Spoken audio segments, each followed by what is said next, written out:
স্মিত সুধে ক্ষণলব্ধ ধ্যানা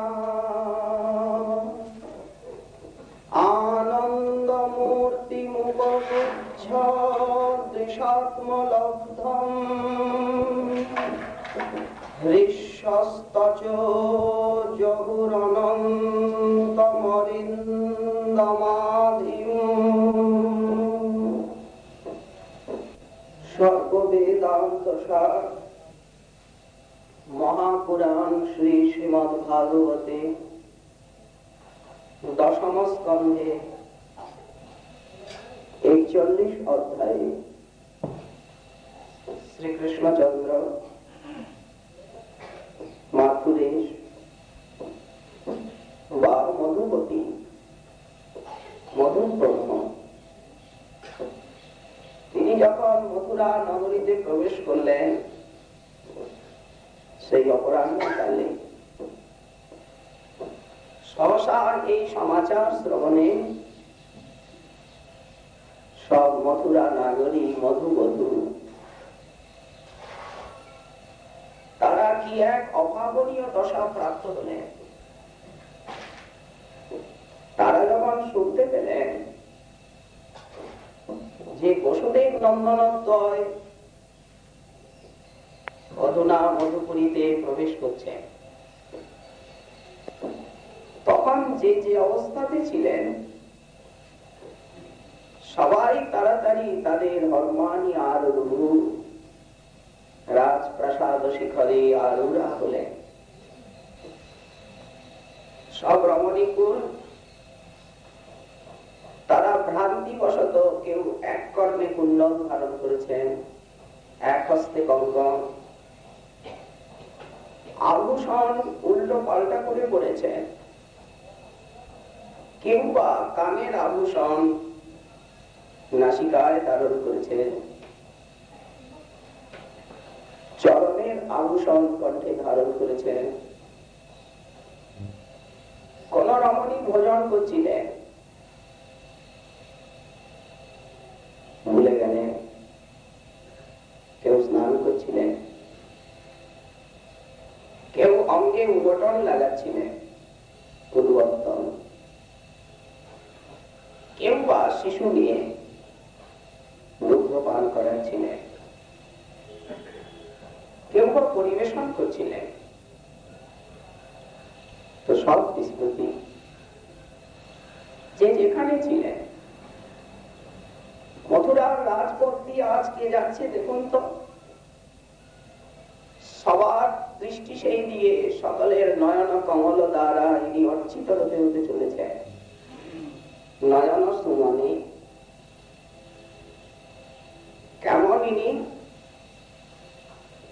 মত্ত গজরাজের মতো চান, বীরেন্দ্র বিক্রম হাতি যখন মদে মেতে যান, তখন যে তার কমলের সুললিত ভঙ্গি, চলনে সেই ভঙ্গিমা প্রকাশিত। আর এমন কমলনয়ন রমা রমন, রমা দেবীর বাঞ্ছনীয় যে শোভা, এখন লক্ষ্মীকেও আনন্দিত করেন যে বিগ্রহ দ্বারা। শ্রী সুখমণি বললেন তথ শ্রী রমনাথ মনোৎসবম, লক্ষ্মী দেবীর আনন্দদায়ক সেই বিগ্রহ। এখন মথুরার নাগরিকগণ তাদের নেত্রে যেন বড় উৎসব, বিলাসপূর্ণ হাসি আর সরস দৃষ্টি, সেই দৃষ্টির দ্বারা উনি জহার প্রগল্ভ লীলা বসিতাবলোকনৈ অরবিন্দ লোচন তাসাং মনাংশী জহার। শ্রীকৃষ্ণ তার সেই অপূর্ব দৃষ্টি আর হাসি, তার দ্বারা সেই রমণীগণের মনকে তিনি অপহরণ করে আর এগিয়ে চলেছেন। তাদের অবস্থা অবস্থা বর্ণনা করছেন শ্রী শুক্র। তাদের যে সেই শ্রীকৃষ্ণের মধুমাখা রূপখানা দৃষ্টা দেখে মুহু শ্রুতম, ইতিপূর্বে যা তারা এই রূপের কথা শুনেছিলেন, ব্রজের থেকে মথুরার দূরত্ব তো বেশি না। যেমন মথুরার উপকণ্ঠবাসী সেই ব্রাহ্মণীগণ, তারা শ্রীকৃষ্ণের কথা শুনে অনুরক্ত চিত্ত হয়েছিলেন। তো মথুরার সব বধূগণ তারাও লোক পরম্পরায় শ্রীকৃষ্ণের রূপে গুণে বীরত্বের কথা শ্রবণ করেছিলেন, তাই মুহশ্রুতম, কিন্তু দেখেননি। আজ দর্শনে কি হলো না, অনুদ্রুত চেতস, তাদের হৃদয় বিগলিত হয়ে গেল। এইটি কৃষ্ণ মাধুর্যের বা কৃষ্ণ স্বরূপের প্রভাব। দর্শনে হৃদয় বিগলিত তাদের শ্রীকৃষ্ণ হচ্ছেন কি তাদের দিকে সেইভাবে তাকাচ্ছেন, হাসি আছে আর প্রেম মাখানোর দৃষ্টি আছে। সেই মন্দ হাসি প্রেম মাখানোর দৃষ্টি রূপী অমৃত সিঞ্চনে তাদের হৃদয়ের যে অনুরাগ লতিকা তাকে সিঞ্চন করতে করতে, তাদের মনগুলিকে অপহরণ করতে করতে এগিয়ে চলেছেন। তারাও তৎপ্রেক্ষণ স্মিত সুধে ক্ষণ লব্ধমানা, তারা শ্রীকৃষ্ণের দৃষ্টি ঈক্ষণ হাসি রূপী সুধা এর সিঞ্চনের দ্বারা লব্ধমানা হয়ে আর আনন্দ মূর্তি উপভূয় দৃশা নয়নের দ্বারা সেই আনন্দ মূর্তিকে যেন ভিতরে নিয়ে তারা আলিঙ্গন করলেন। শ্রীকৃষ্ণ স্বরূপটি এই কথা। এরা তো মধুবধূ, মথুরাবাসিনী ভক্তিমতী, সব যদুবীর গণের পত্নী। তো সেই শ্রীকৃষ্ণের অপূর্ব রূপ দর্শনে তারা দৃশা নয়নের দ্বারা শ্রীকৃষ্ণের সেই রূপকে হৃদয়ে নিয়ে গিয়ে আনন্দ মূর্তি উপগুচ্ছ,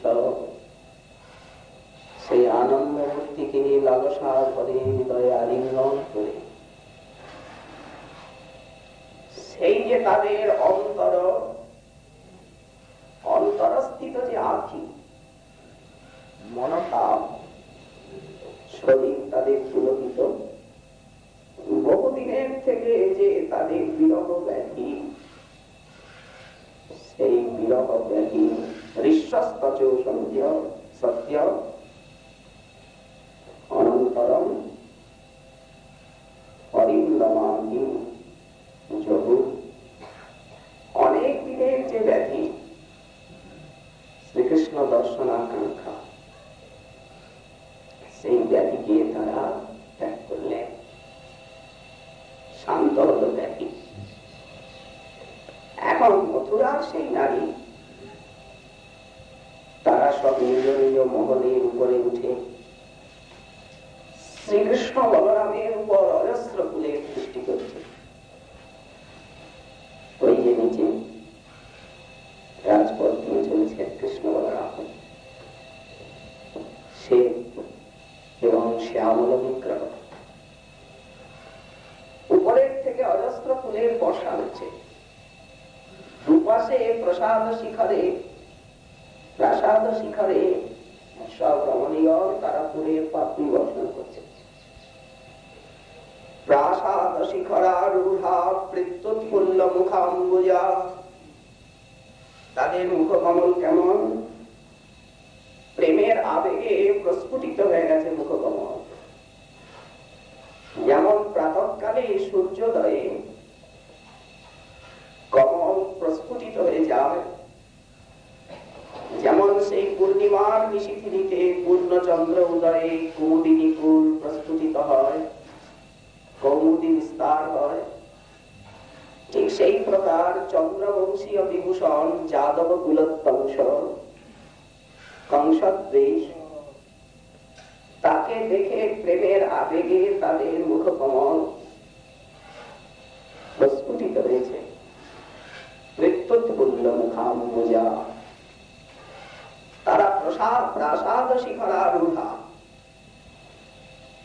তারা সুমনা, তাদের মন অত্যন্ত সুন্দর মধুবধূ, তারা হাতে সুমন নিয়ে সৌমনস্বয়ী নির্বৃন্ত সব কুসুম বৃন্তকে ফেলে দিয়ে, সেই নির্বৃন্ত কুসুমই প্রমদা,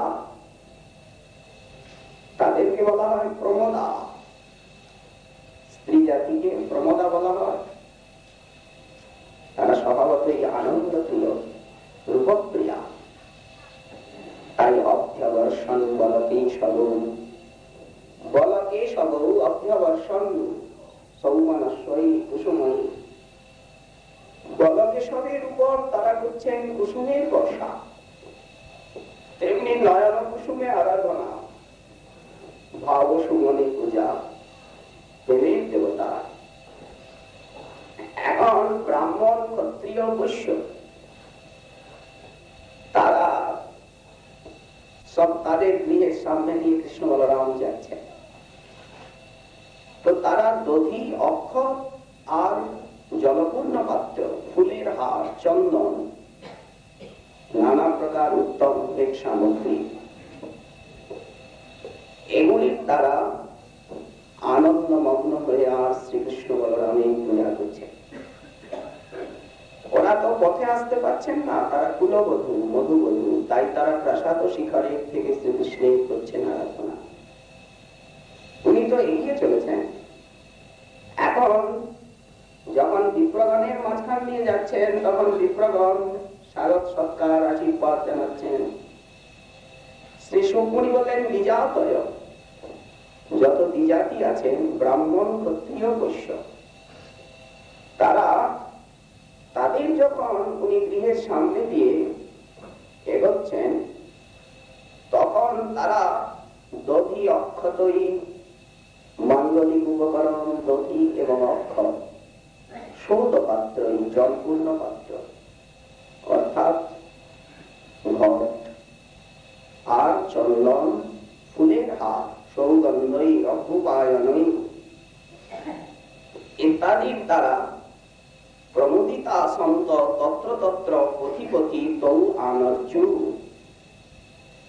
তাদের আরাধনা করতে লাগলেন। যার সামনে দিয়ে যান তিনি তো আরাধনা করেন, আরাধ্য চূড়ামণি, এমন ভাগ্য আর কি বলে। তো ভগবানকে দেখে পুরবাসীগণ তারা উঁচু প্রৌঢ়া অহু গোপ্য স্তপ কিম আচরণ মহ,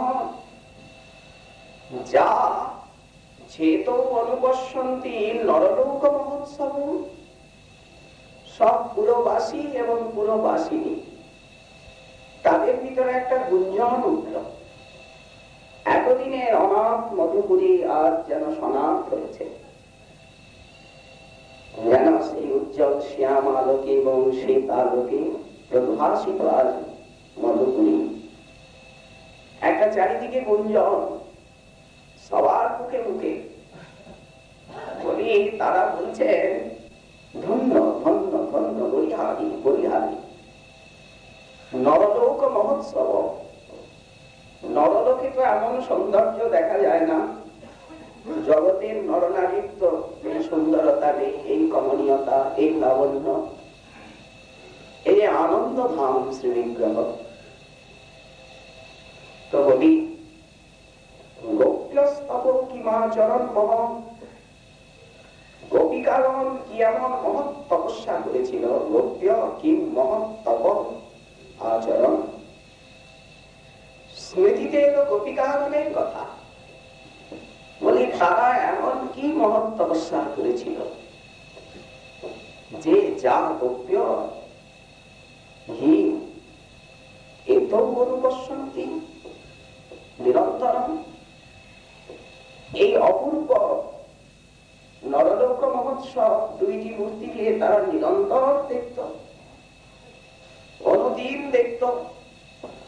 ব্রজবাসী কত ভাগ্য, বৃন্দাবনে পশু পক্ষী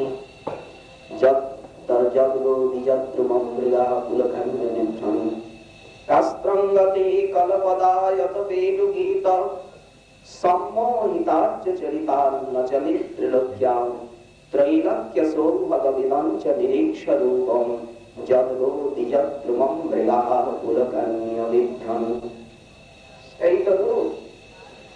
তো এই জন্য তারা বলছেন যে গোপীগণের কি তপস্যা, যে ত্রিলোক মনোহর এই দুই কিশোর শিরোমণিকে তারা সতত দেখতে পেত। এইভাবে গুঞ্জন উঠতে চাইনি। সহসা উনি দেখছেন শ্রীকৃষ্ণ বলদেব সামনে এক রজক আসছে, তার সঙ্গে আরো অনেক রজক আছে, অনেক বস্ত্র আছে, সুন্দর সুন্দর বহুমূল্য বস্ত্র। সেই বহুমূল্য বস্ত্র নিয়ে আর রজক এগিয়ে আসছে। উনি চলেছেন রজকং কশ্চিদায়ন্তং রঙ্গকারং গদাগ্রজঃ। সে রজক আবার রঙ্গকার, কাপড়গুলো রঙা। রজক শব্দের সাধারণ অর্থ যারা বস্ত্র পরিষ্কার করে, আবার সে রঙ্গকার, ভালো রঙাতেও জানে কাপড়। তো গদাগ্রজ সে দৃষ্টা বাসাংসি অযাচত। শ্রীকৃষ্ণ বললেন, ওহে রজক, তুমি এত সুন্দর সুন্দর কাপড় নিয়ে যাচ্ছ, আমাদিগকে কিছু দাও না। বলি দাঁড়াও, আমাদিগকে কিছু দাও। এখন উনি যে গেছেন বৃন্দাবনের থেকে, তো এখনো তো গোপবেশটা আছে, বাসি নিয়ে যান, বাসি রেখেই গেছে। কিন্তু গোপবেশ তো এখনো আছে, এই জন্য ছোট কাপড়। এখানে গোপগণ তো ছোট কাপড় পরেন হাঁটুর উপরে। কেন? দাবির পিছনে দৌড়াতে হবে। যদি ত্রিকচ্ছ বসন সেই বড় করে চরণ অবধি বিলম্বিত করে, তাহলে তো হুলমুল করে পড়ে যাওয়ার সম্ভাবনা আছে। তো এই জন্য ছোট বসন দৌড়াতে হবে। তো গরুর পিছনে হই হই করে, মানে গরুর পিছনে দৌড়াতে দৌড়াতে লোকে অনেকটা ওই যে গালি, যে গরুর মতোই বুদ্ধি হয়ে যায়। আসলে তা নয়, রসিকতা।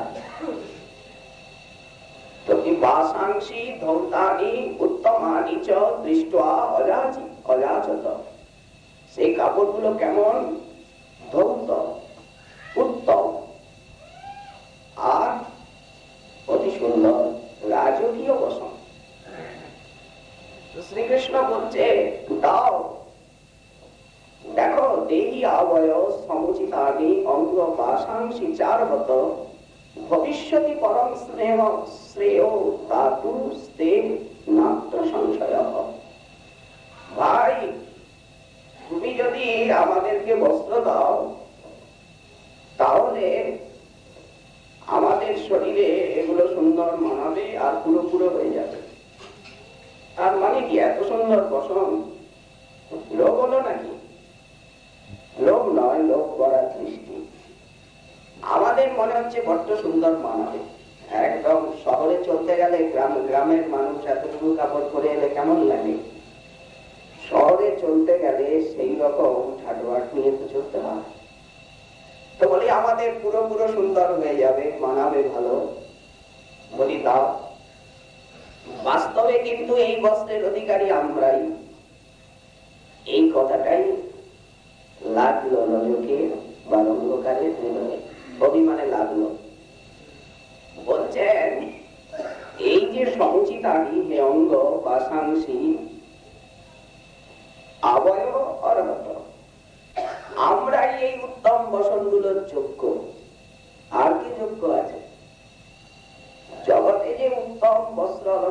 এগুলো কার যোগ্য? এই ওনার যোগ্য, এই দেহের যোগ্য নয়। কেন বললেন? এই দেহটা একে যতই সাজানো যাক, শ্মশানে শরীর মম করিয়া রহিবে, তার উপরে এরা বিহার করবে। এই তো মহোৎসব করিবে আমার সাধের দেহ লোকে, পতঙ্গ বিহঙ্গ তাকে বিহার করিবে। এই তো এই জন্য জগতে যত সুন্দর বস্ত্র আছে, অলংকার আছে, আভূষণ আছে, ভোগ্য দ্রব্য আছে, এগুলো কার? ভোগ্য সামগ্রী গুলো কার? তার। এতে আমাদের কোনো অধিকার নেই। জগতের যত সুন্দর বস্তু আছে সবার মালিক উনি। তাহলে ওনাকেই সব দেওয়া হবে, ওনার উদারই বলুক, ওনারই স্থান নাই। তো আমরা আবার কি পাবো? বললেন না, দয়ালু শিরোমণি, কৃতজ্ঞ শিরোমণি,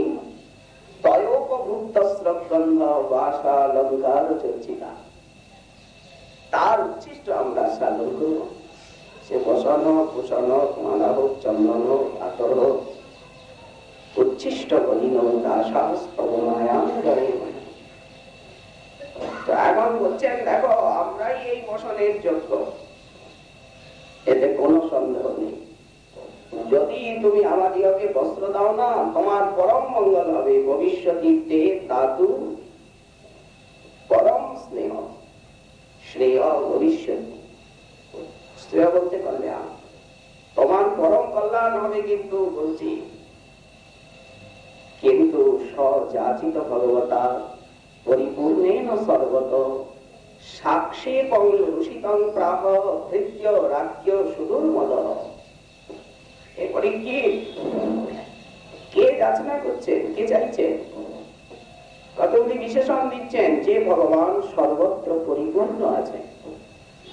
ঈশাবস্যমিদং সর্বং যৎকিঞ্চ জগত্যাং জগৎ তেন ত্যক্তেন পুণ্যেথা মা গৃহং কস্যচিৎ ধনম।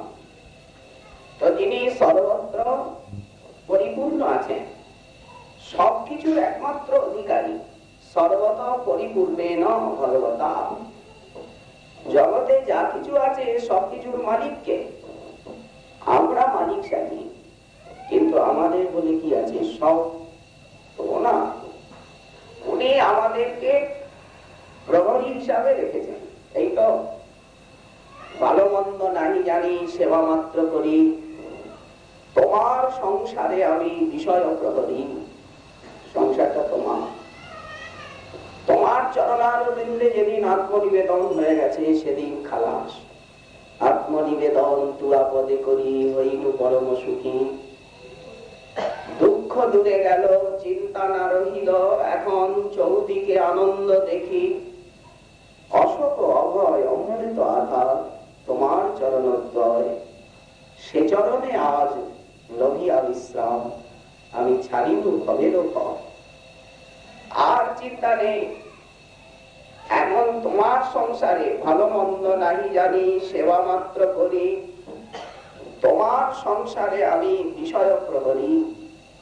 প্রহরী যেমন পাহারা দিয়ে রাখে, তার কি মালিকের সবকিছু, তেমনি আমরা প্রত্যেকটি জীব কেউ মালিক নই, মালিক একমাত্র তিনি।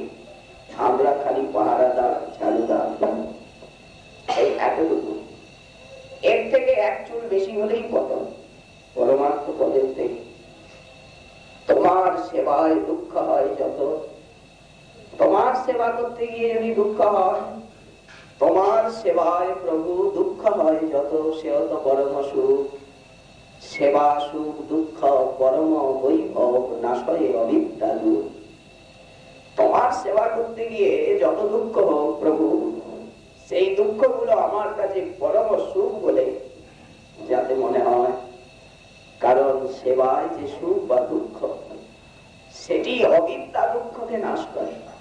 সেবা সুখ দুঃখ পরম বৈভব, নাশয়ে অবিদ্যা দূর।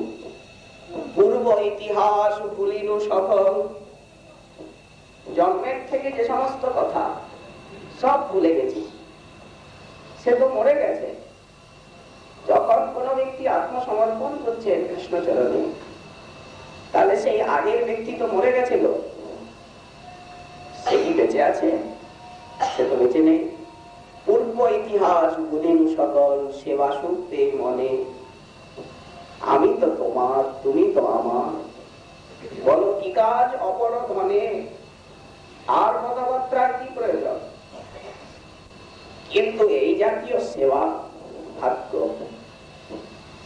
সেবায় অভিরুচি, সবকিছু তোমার, কিন্তু দুর্ভাগ্য রঙ্গকার ভাগ্যবান নয়, রজক ভাগ্যবান নয়। তাই সুবুদ্ধির উদয় হলো না। যিনি সদা সর্বত্র পরিপূর্ণ, সবকিছু যার, তিনি আর যাচনা লীলা করছেন, তিনি চাইছেন, মাগছেন। কিন্তু সেই সুদূর মত অত্যন্ত অভিমানী, কেন রাজার সেবক, আমরা কংসের অনুচর, এই যে অভিমানী, সে করল কি? বিরত নাই, মনমত্ত। প্রভু বললেন তোমার পরম শ্রেয় হবে। আরো ক্রোধ করে উল্টো কিছু শোনাতে লাগলো। কেন? বললেন মূর্খ রাজা কংসের অনুচর বলে আক্ষেপ করে শ্রীকৃষ্ণকে আরো বলছে। কি বলছে? ঈদৃশানি এব বাসাংসি নিত্যং গিরিবনে চরা পরিধত্ত কিমুদ্বৃত্তা রাজদ্রব্যানি অভিশত। বলছে গিরিবনে চরা, তোমরা পাহাড় জঙ্গলের মানুষ, বনবাসী, বনৌকশ, বলে এমন কাপড় রোজই পরো, তাই বুঝি এমন বসন রোজই পরিধান করো? বনবাসীর দল কোথা থেকে এলে? পাহাড় জঙ্গলের মানুষ, দেখেই তো বোঝা যাচ্ছে। বলি রাজার দ্রব্য চাও করতে? আচ্ছা, তোমরা রাজার দ্রব্যে অভিলাষ করছো, রাজধন লুটতে ইচ্ছা। ওরে মূর্খ! দেখুন স্পর্ধা, ভগবানকে সম্বোধন করছেন জাতাসু বালিশা, বালিশ বলতে কি মূর্খ। ওরে মূর্খ বনবাসী দল, যা যা এখানের থেকে যা, ভালো চলো। যদি কিছুদিন বাঁচতে ইচ্ছা করো তাহলে এখনই এখানের থেকে পালাও, পালাও। তা না হলে তোমাদের মতো যারা রাজধন অপহরণ করতে চায়, রাজধনে লোক করে, তাদেরকে রাজার লোকরা বন্দী বানিয়ে নেয়, অনেক সময় তাদেরকে প্রাণদণ্ড দেয়। এই জন্য বলছি যাও এখানের থেকে পালাও। জাতাসু বালিশা মৈবং প্রার্থং যদি জিজিবিষ, যদি তোদের বাঁচার ইচ্ছা থাকে রে, ওরে মূর্খের দল, ওরে বনবাসী, যা পালা। বলি যাও পালাও। বধ্নন্তি ঘ্নন্তি লুম্ভন্তি দৃপ্তং রাজকুলানি বই। সব রাজপুরুষ, রাজসেবক, তারা বেঁধে ফেলবে উদ্ধতগণকে, তারা প্রয়োজনে বধ করবে, সবকিছু চিনিয়ে নেবে যা আছে, পালাও এখানের থেকে। এবং বিকথ্যমানস্য কুপিত দেবকী সুত, যিনি সর্বত্র সদা সর্বাবস্থায় পূর্ণ সরাট সম্রাট, তাকে আর দুর্মতি মূর্খ বংশের অনুচর বলল বালিশা, অর্থাৎ মূর্খ। তো ঠাকুর এক বচন হয়তো যদি বলতো, ঠাকুরকে বললে উনি নাই চুপ করে শুনে যেতেন দেবকী সুত। কিন্তু সগোষ্ঠী বলেছে, বহু বচন বলেছে, বালিশা জাত, পালাও এখানের থেকে মূর্খের দল। আচ্ছা, সবাইকে অপমান করলো। কৃষ্ণ কৃষ্ণের অপমানকে কিছু মনে করেন না, কৃষ্ণ কিন্তু কৃষ্ণ দাসের অপমান, কৃষ্ণ দাসের অপমান কৃষ্ণের কাছে অসহনীয় হয়ে যায়। আচ্ছা, এবং বিকথ্য মানস্য কুপিত দেবকী সুত রজকস্য করাগ্রেণ শির কায়াত অপাতয়। তো যখন আরো এরকম কিছু শুনিয়ে দিল উল্টো পাল্টা ভগবানকে, তখন শ্রীকৃষ্ণ কি করেন? বেশি কিছু করলেন না, একটু রাগ হলো, অল্প স্বল্প রাগ, ঠাস করে একটা চপেটা ঘাত, এই প্রাপ্য। কেন? বললেন মোহ ভাষা মোহ কর্মান মোহ জ্ঞান বিচিন্ত। তো দুর্জনকে কি দিয়ে পুজো করবেন? সুজন যারা তাদেরকে তো পুজো করলেন, উনি তাদের পুজো নিলেন, আবার পুজো করলেন। ওই যে ফুল বর্ষা হচ্ছিল তাদের দিকে আস্তে আস্তে তাকালেন, তাতেই তাদের হৃদয় পড়ে গেল আনন্দ। আর এই বেচারি যেমন বললো তাকেও তো পুজো করতে হবে, ঠাস করে গালেতে দিয়েছেন এক চপেটা। যে যেমন তার পুজো, যে দেবতা তেমন ফুল। আচ্ছা হলো কি, সেই চপেটাঘাতে এই শিবটা কায়া শরীরের থেকে গিয়ে ঠাস করে বহু দূরে পড়ে গেল মাথাটা। আর কি দরকার এখানে? কায়া শির অপাতয় মাটিতে পড়ে গেল। এই দেখে ওই রজকের অনুগত অন্য যত রজক ছিল তারা সেই কাপড়ের বোচকা, সেই ভালো ভালো সব রাজার কাপড়, সেই বোচকা গুলো রাস্তায় ফেলে আর বাপরে মারে বলে গুড় করে দৌড়ে পালালো। কে কার গায়ে পড়ে, কোন দিকে চোটে, তার কোনো দিশা না। এই জন্য যে যেমন রোগী তার চিকিৎসা সেই ওষুধেই নয়, দণ্ডে নয়। যেমন বানরের চিকিৎসা কৃতাঞ্জলি হয়ে এসে আদর করে হবে না, দণ্ডে নয়। দণ্ডের দ্বারা দুর্জনের চিকিৎসা। শাস্ত্র বলছেন যে দুর্জনের চিকিৎসা করতে হয় দণ্ড দিয়ে। তাই হলো, ওরা উড়গুড় করে আর পালাচ্ছে, দরাম করে কি আর করছে একের উপরে আরেকজন। ভগবান করলেন কি, এইবার কাপড় গুলোকে নিয়ে নাড়াচাড়া করছে, দেখি কোনটা আমার উপযোগী। তস্যানুজীবিন সর্বে বাসক কোষান বিসৃজ্য বৈ দ্রুদ্রু সর্বত মার্গম পাশাংশী চক্রী অচ্যুত। অচ্যুত অধুনা পাশাংশী চক্রী। উনি পাচ্ছেন এখন অনেক সুন্দর সুন্দর সব বস্ত্র। তো উনি নিজের জন্য পছন্দ করে একখানা দুখানা রাখলেন, দাদাকে দিলেন, বলি তোমরাও নাও। এখন ছেলে পেলের দল যারা গেছিল সখাগণ, তারাও সুন্দর কাপড় দেখে আর তাকিয়ে আছে টকটক করে চোখে, বলি নাও তোমরাও নাও, সবাইকে দিলেন। কিন্তু দিলে হবে কি, এখন তো বললেন, বললে হবে কি, সেই এখন জামা আছে, জামার ভিতরে দু তিনজন ঢুকে যেতে পারে এমন জামা। আচ্ছা হাত, কারণ বড় লোকের কংসের মাপ নিয়ে আর সেই রকম বানানো হয়েছে, তো এখন হাতাগুলো এত বড়। তো এখন সেই জামার ভিতরে একটা জামার ভিতরে 2-3 ছটা ঢুকে যাচ্ছে। কারণ এগুলো করতে হবে কিভাবে, এগুলো করে চলতে হবে কি করে, তা তো জানা নেই। তো এখন হলো কি, তাদের যা প্রয়োজন তারা তো নিলেন। বলি যে একখানা নয় পড়লাম, একখানা নয় গায়ে দিলাম, একখানা নয় মাথায় বাঁধলাম, আর একখানা নয় কোমরেই বাঁধলাম। কিন্তু বাকিগুলো কি করবো? গোগল দাবায় নিয়ে চলবো না মথুরা দেখবো? এখন ওরা এদিকে ওদিকে তাকাবে, নানা কিছু দেখবে, না কাপড় সামলাবে। এখন রাস্তায় বহু পরে রইল, চলতে চলতে এখন তারা কিছু নিয়েছিল সেগুলো শেষে ভার মনে করে ফেলে দিল, তো অনেক রাস্তাতেই পড়ে রইল। ততস্তু বায়ক প্রীতস্তয়